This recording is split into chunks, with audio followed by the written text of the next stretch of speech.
परिचय। हेलो विद्यार्थियों, जरा इस तस्वीर को देखो। ये दिखाती है कि एक लड़का क्रिकेट खेल रहा है। क्या आप जानते हैं कि बैट कितना लंबा होता है? हम अपने दांत साफ करने के लिए टूथब्रश का इस्तेमाल करते हैं। क्या आप जानते हैं कि टूथब्रश कितना लंबा होता है? आइए आज ये जानें कि अलग अलग चीजों की लंबाई कैसे मापी जाती है।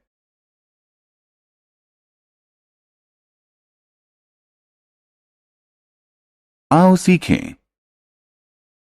चीजों की लंबाई जान पाना। पैमाने की मदद से लंबाई को मापना।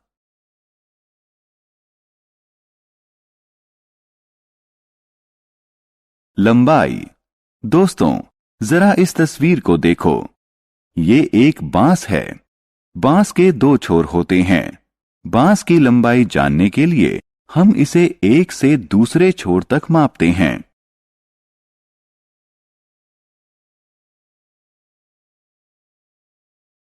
लंबाई। इस पेंसिल बॉक्स को देखो। इस पेंसिल बॉक्स की लंबाई है इसके एक से दूसरे छोर तक। जरा इस कंप्यूटर स्क्रीन को देखिए। क्या आप कंप्यूटर स्क्रीन की लंबाई का पता लगा सकते हैं? जी हां, कंप्यूटर स्क्रीन की लंबाई उसके एक से दूसरे छोर तक होती है। स्केल या पैमाना। पुराने समय में चीजों की लंबाई लोग अपने हाथ, बाजू या अपने पैरों से मापते थे, लेकिन इन तरीकों से सही लंबाई नहीं मिल पाती थी।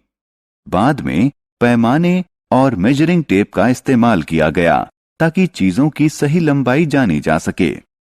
जरा इस तस्वीर को देखिए। ये एक रूलर है जिसे पैमाना भी कहा जाता है। इसका इस्तेमाल pencil, pencil box, eraser, photo frame और आईने जैसी छोटी चीजों की लंबाई मापने के लिए किया जाता है।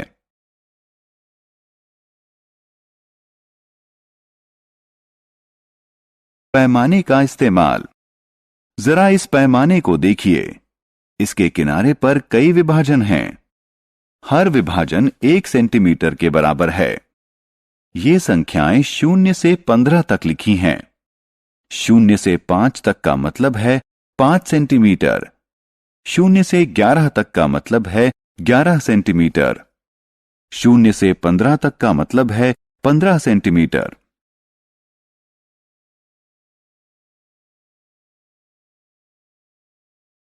मापन 1। क्या आप जानते हैं कि पैमाने की मदद से किसी माचिस की लंबाई कैसे मापी जाती है?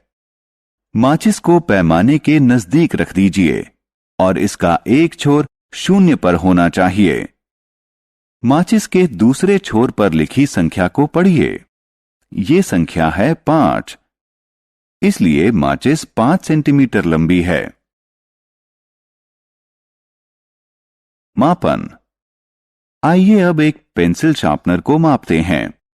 शार्पनर को एक पैमाने के नजदीक रखिए और इसका एक छोर 0 यानी 0 पर होना चाहिए। शार्पनर का दूसरा छोर 3 पर है, इसलिए इस शार्पनर की लंबाई 3 सेंटीमीटर है।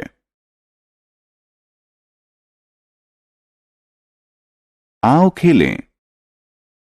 इस तस्वीर को ध्यान से देखें और सही जवाब पर क्लिक करें।